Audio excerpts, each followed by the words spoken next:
Aleluia, glória a Deus, a graça e a paz em nome do Senhor Jesus, amém. Quero declarar sobre a sua vida que nesses dias Deus irá te surpreender, Deus irá liberar sobre a sua vida favor abundante, graça abundante. A promessa sobre nós é que nós que cremos na justiça de Cristo, nós que cremos no que Ele fez na cruz do Calvário, Romanos 5,17 diz que nós iremos reinar em vida por causa da abundância da graça e do dom da justiça. Nós recebemos, foi um dom, foi um presente, foi uma dádiva. Nós temos nesses dias sido desafiados a andarmos em fé. A Bíblia diz que fé é você confessar, chamar à existência aquilo que não existia, como se já existisse. Nesses dias o Senhor quer nos levar a nos aprofundarmos num relacionamento saudável, íntimo com Ele. E hoje eu quero compartilhar uma palavra com você, uma palavra abençoada, poderosa, cujo nome é a obediência da fé. A obediência da fé. E quero te convidar a abrir a sua Bíblia em Romanos, capítulo 16, versículo 25 e 26. Romanos, capítulo 16, versículo 25 e 26. Amém? Glória a Deus. Aleluia. A palavra do Senhor diz assim: ora, aquele que é poderoso para vos confirmar segundo o meu evangelho e a pregação de Jesus Cristo, conforme a revelação do mistério guardado em silêncio nos tempos eternos, e que agora se tornou manifesto e foi dado a conhecer por meio das escrituras proféticas, segundo o mandamento do Deus eterno, para a obediência por fé. Guarda isso no seu coração. Obediência por fé entre todas as nações. É interessante que o apóstolo Paulo ele fala que ele usa a expressão o meu evangelho, porque ele criou, porque ele é quem inventou? Não, porque ele recebeu do próprio Deus esse evangelho. Ele recebeu do próprio Senhor. E ele creu de uma forma tão absurda, tão espantosa, a ponto dele compartilhar com as igrejas. Estamos nós até hoje falando, porque o evangelho, segundo a palavra do Senhor, é o evangelho, boas novas, as boas notícias do Senhor. Nós temos ouvido muitas pregações a respeito de um Deus tirano, de um Deus iracundo, de um Deus que vai pesar a mão. A Bíblia diz, não que é o cajado de Moisés, o cajado de Elias, o cajado de fulano e beltrano é que vai nos conduzir ao arrependimento. Mas segundo o apóstolo Paulo, em Romanos 2,4 diz, a bondade de Deus nos conduz ao arrependimento. E nós precisamos crer nessas verdades. Eu sei que muitos falam, eles pregam a graça e eles não obedecem. Não. Nós cremos num nível maior de obediência. O apóstolo Paulo fala em Romanos 7 sobre um marido chamado lei e um marido chamado graça. O marido lei é muito exigente e o marido graça é mais exigente ainda. Só que ao contrário do marido lei, que só manda fazer, o marido graça diz, eu fiz por você. E nós precisamos, nesses dias, olhar para Jesus, crer da maneira certa. E lá em Romanos capítulo 1, versículo 5, Romanos capítulo 1, versículo 5, nós vemos o apóstolo Paulo falando que ele recebeu um apostolado. E para cumprir esse chamado, esse apostolado, ele cumpriu na obediência da fé. Ele cumpriu em fé. Romanos capítulo 1, versículo 5. Nós fomos chamados para servir o Senhor, mas para servir em fé. Romanos capítulo 1, versículo 5 diz assim: por intermédio de quem viemos a receber graça e apostolado por amor do seu nome, para a obediência por fé entre todos os gentios. Ora, mas o que é a fé então? Fé, o autor de Hebreus capítulo 11, versículo 1, ele nos responde. Hebreus capítulo 11, versículo 1, a palavra do Senhor diz: ora, a fé é a certeza das coisas que se esperam, e a convicção é algo interior de fatos que não se veem. Nesses dias o Senhor quer nos desafiar a nós crescermos em fé, porque o apóstolo Paulo fala em Romanos que nós, cada um de nós, Romanos capítulo 12, versículo 3, cada um de nós recebemos uma medida de fé. Deus, Romanos 12, 3 diz que Deus repartiu a cada um uma medida de fé. Tem muitas pessoas desesperançadas, desacreditadas, que por meio a tantas circunstâncias adversas, elas falam: eu perdi a minha fé, eu não tenho mais fé. Você tem Jesus? Se você tem Jesus, você tem fé, porque a Bíblia diz que Ele é autor e consumador da nossa fé. E cada um de nós recebemos um pouco de fé, e essa fé, o apóstolo Paulo em 2 Tessalonicenses, capítulo 1, versículo 3, ele fala que porque a vossa fé cresce muitíssimo. Nesses dias eu quero te convidar a, juntamente comigo, confessar não o que você está vendo, mas confessar aquilo que você quer ver. Que muitas pessoas têm colocado circunstâncias adversas na conta de Deus, no nome de Deus, que é a vontade de Deus. A vontade de Deus, segundo o apóstolo Paulo em Romanos capítulo 12, versículo 2, é boa, é agradável e é perfeita. A única coisa que é a vontade de Deus para a sua vida é boa, agradável e perfeita.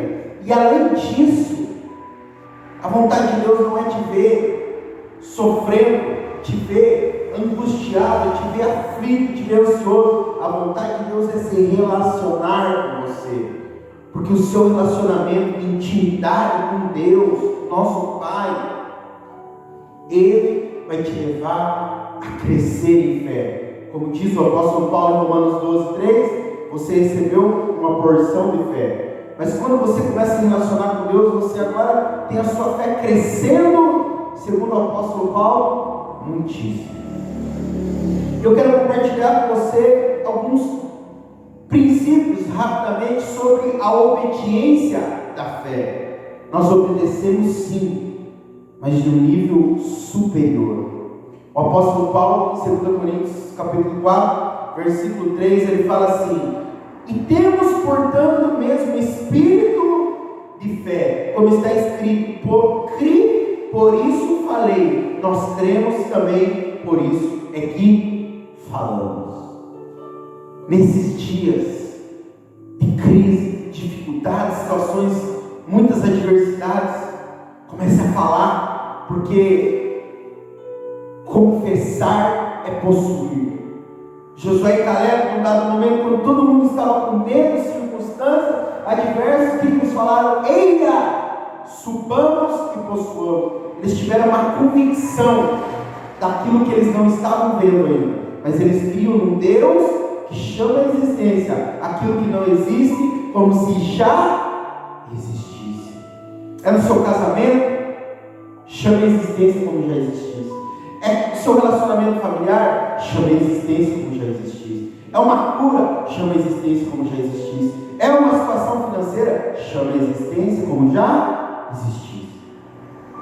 E rapidamente eu quero compartilhar esses princípios. O primeiro deles é fazer versus crer.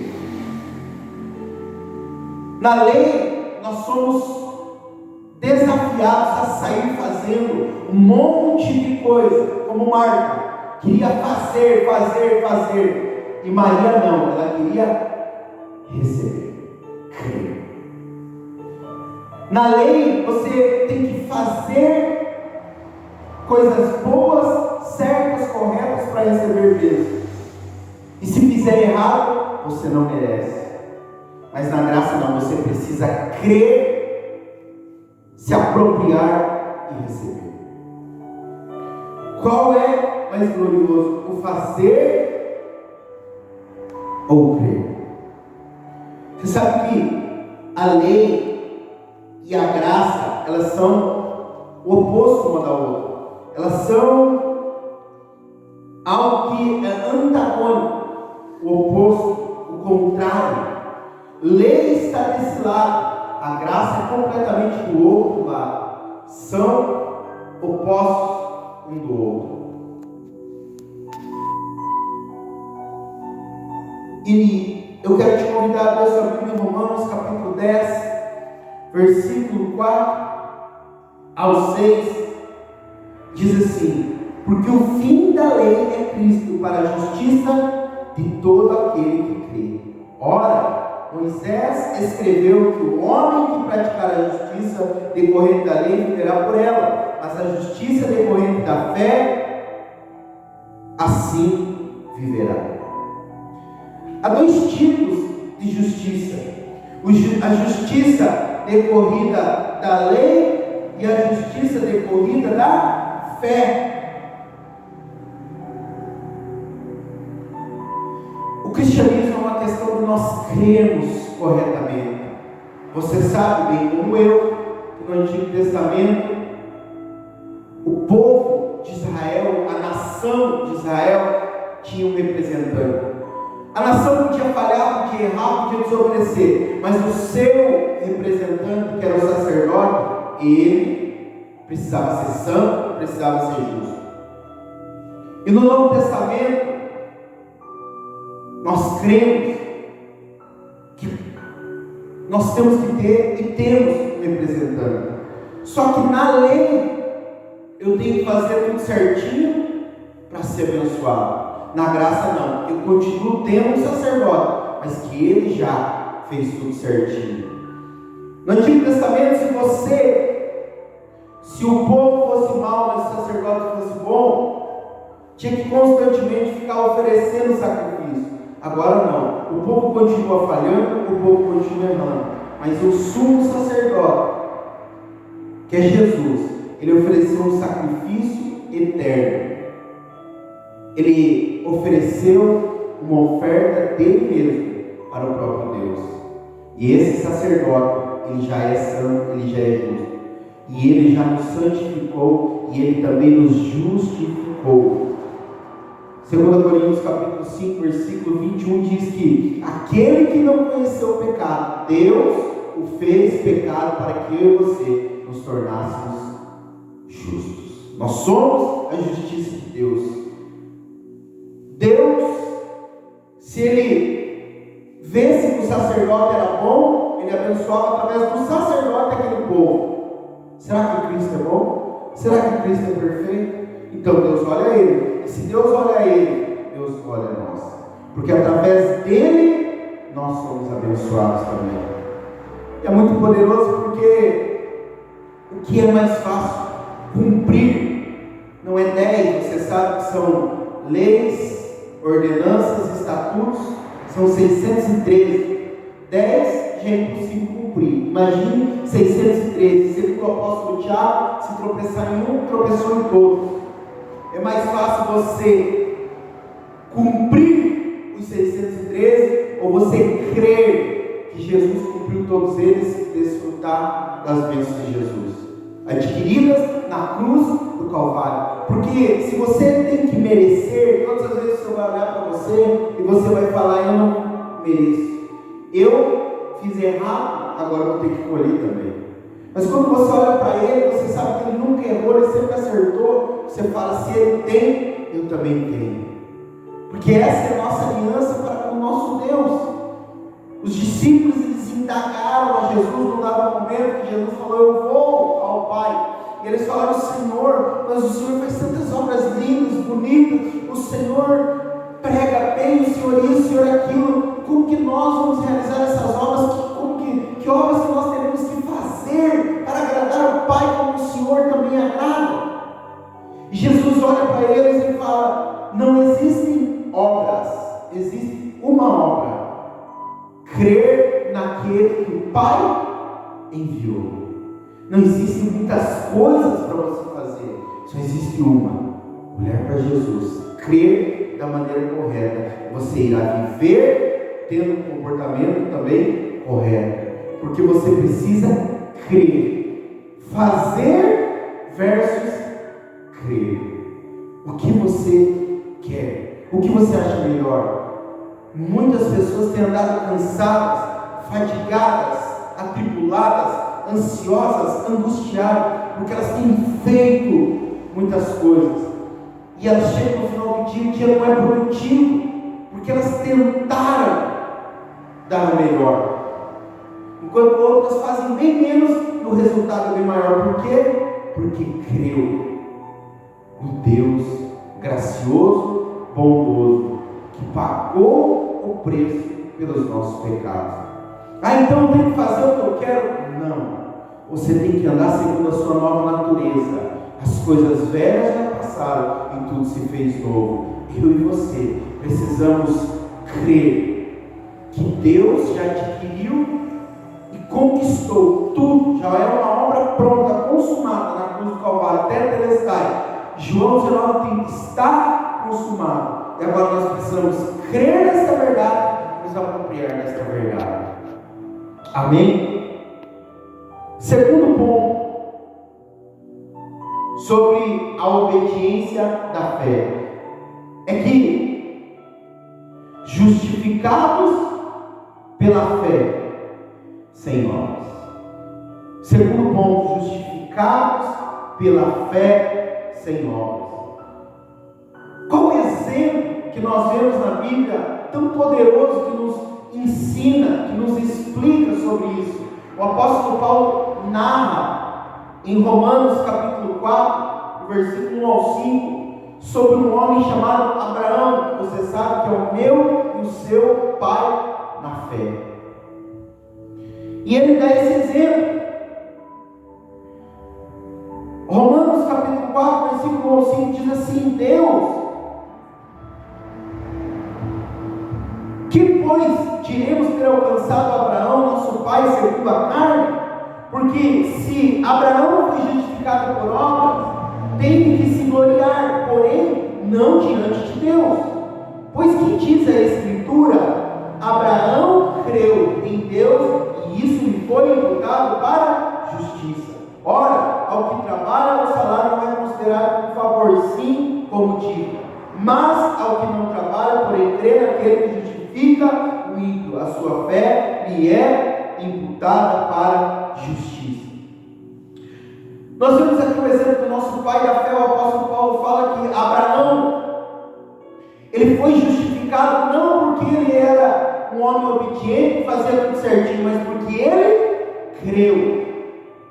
O que justificou Abraão não foi porque ele obedeceu, mas porque ele creu. A Bíblia não fala o obediente Abraão, mas sim o crente Abraão, porque não foi a obediência, e sim a crença. Não foi o obedecer, mas foi o crer. Porque você sabe, Abraão, ele por 2 vezes ele comete um ato muito grave. Ele mente para o rei por 2 vezes, para 2 reis ele mente. Eles chegam numa terra, um desses reis era Abimeleque, você sabe da história. Ele chega numa terra e a mulher dele, a esposa dele, era muito bonita, e ele fala para ela: ó, aqui você não pode falar que é minha esposa, você fala que é minha irmã. Se souberem que você é minha esposa, eles vão matar nós 2. Por 2 vezes ele faz isso. Ele mente. E ainda assim, a Bíblia diz que Deus julgou Não ele, mas aqueles ímpios, porque ele já era justificado não pela obediência, mas pela crença. E a Bíblia diz que Deus apareceu em sonho para um dos reis e falou: se tocar nela, morre todo mundo. E a Bíblia diz que eles chegaram para Abraão e falaram: por que você fez isso conosco? Por que nos contou? Olha que poderoso. Não foi a obediência de Abraão, não foi as obras bonitas, grandiosas, atos certos que justificaram Abraão, mas sim a crença no Deus que justifica o ímpio.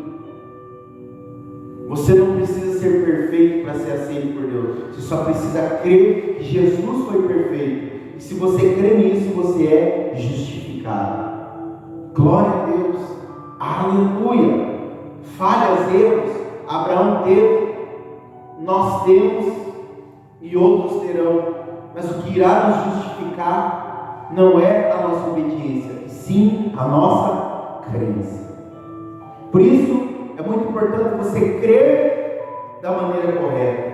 E Abraão, ele creu de uma forma tão grandiosa que a Bíblia chama ele de amigo de Deus.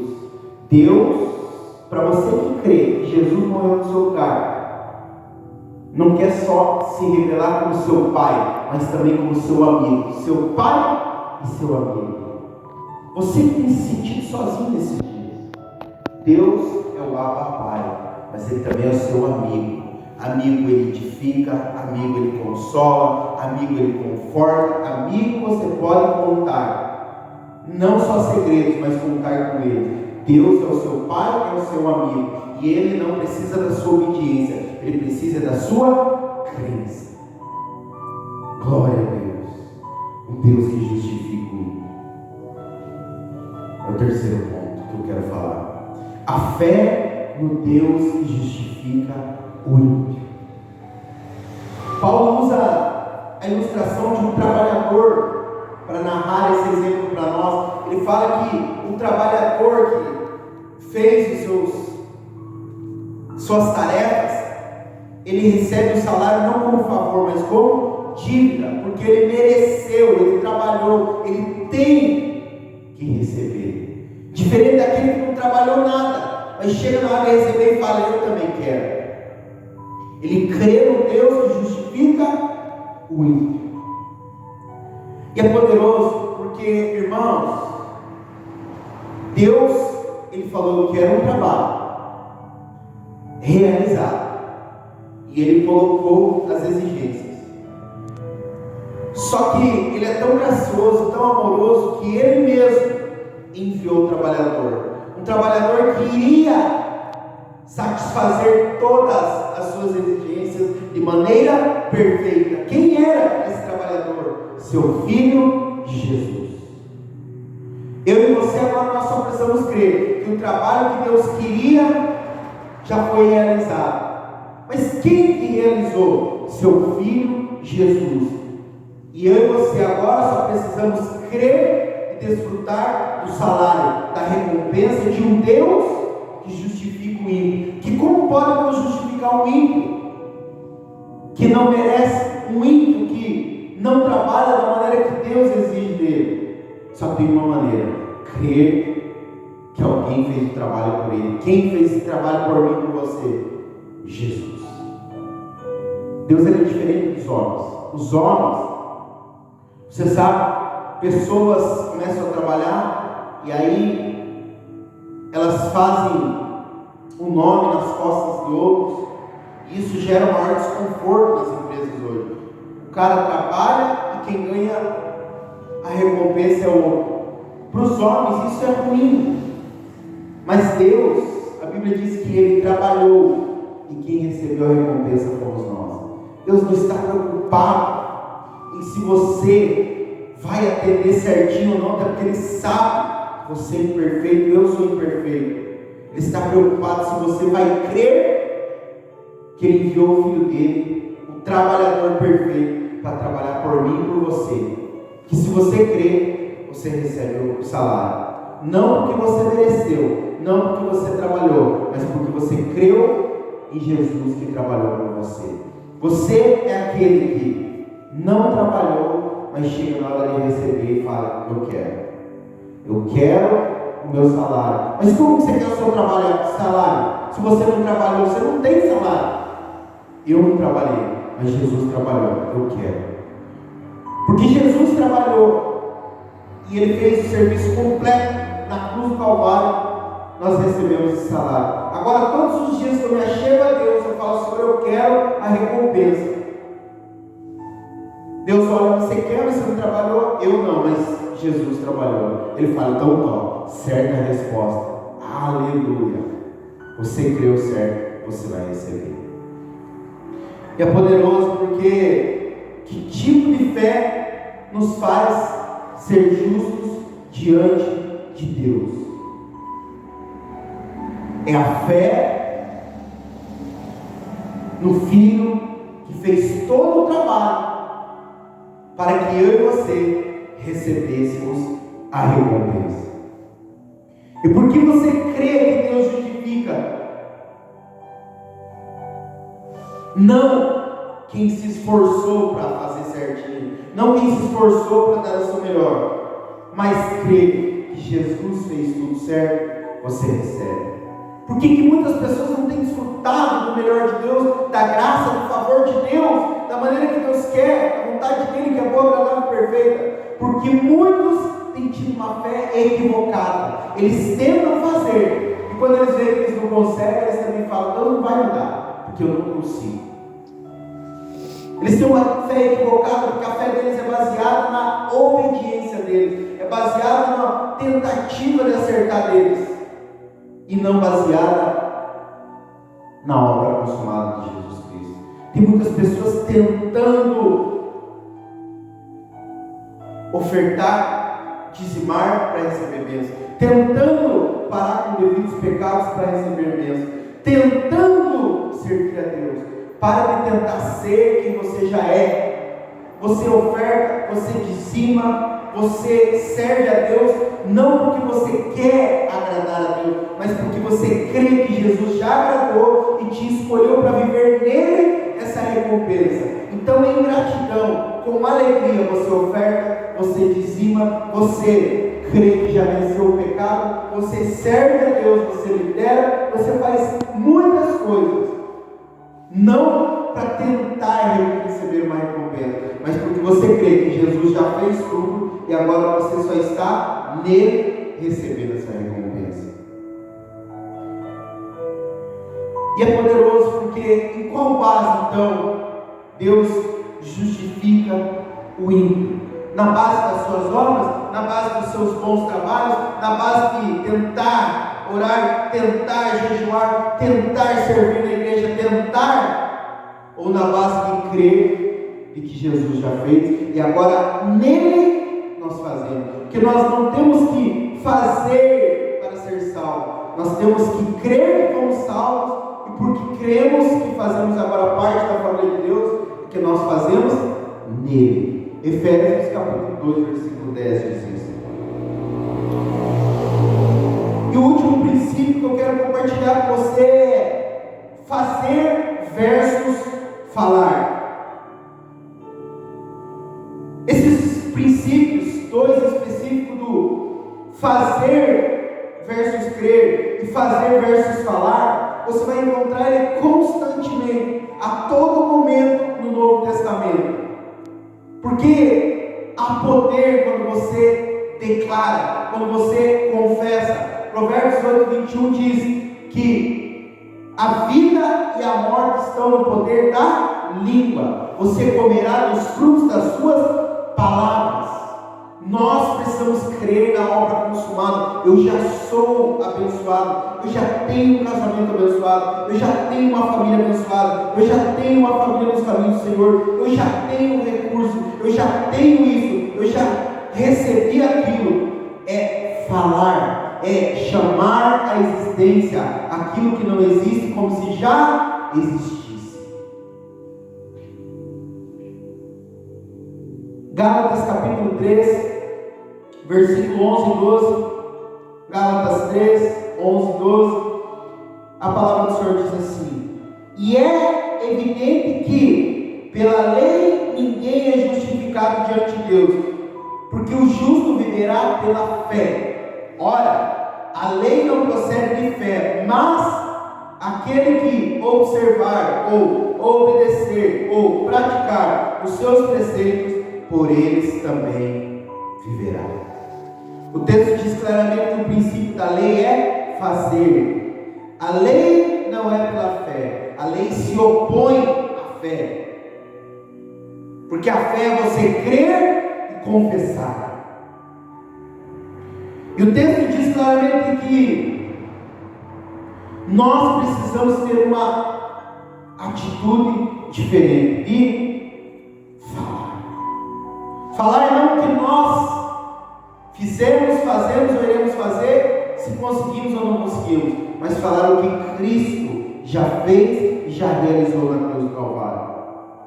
Lá em Gálatas capítulo 3, versículo 7 e 9 diz assim: sabei, pois, que os da fé é que são filhos de Abraão, de modo que os da fé são abençoados como o crente Abraão. Não é como o obediente Abraão, não é como o santo Abraão, não é como o justo por obras Abraão, é como o crente Abraão, aquele que creu, aquele que foi santificado e justificado porque creu. Eu quero ilustrar algo aqui para você, baseado no texto de Lucas capítulo 13, Lucas 13, versículo 10 ao 16, a respeito do resultado de uma fé que fala, uma fé que chama à existência as coisas como se já existissem. Nós somos filhos de Abraão, nós somos descendentes de Abraão, e é por isso que nós cremos, e é por isso que nós falamos, porque não é baseado nos nossos problemas, mas é baseado nas promessas de Deus. Há um ditado popular que diz: contra fato não há argumentos.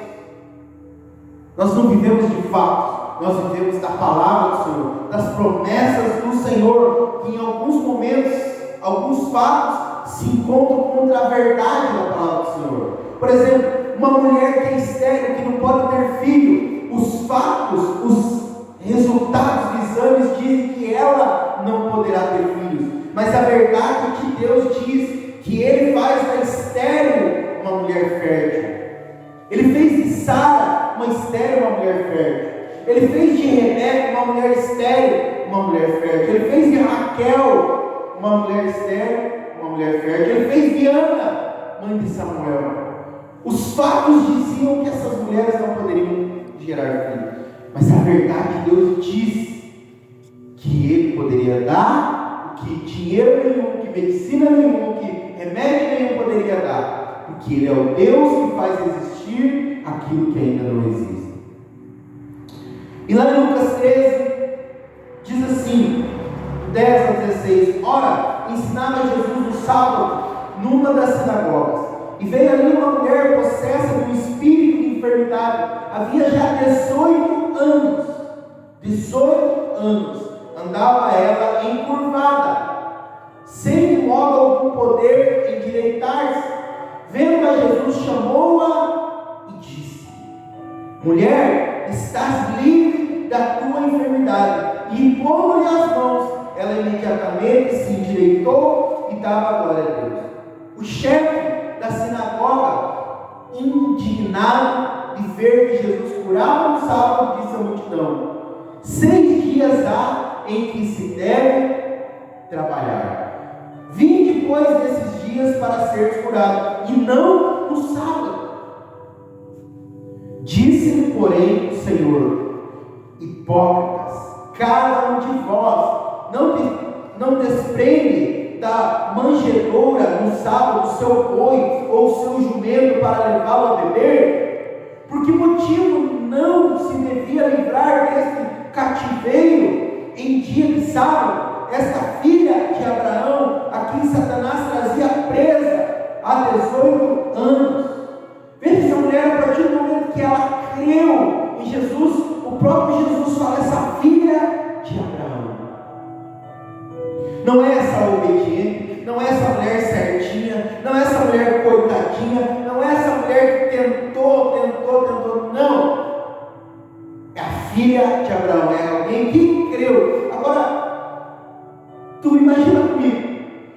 uma mulher que anda encurvada, aquela mulher por 18 anos, ela só olhava os pés das pessoas. E você sabe, naquela época, as pessoas, elas andavam de sandália, e ela vivia com aquela imagem de muitos pés sujos, muitos pés empoeirados.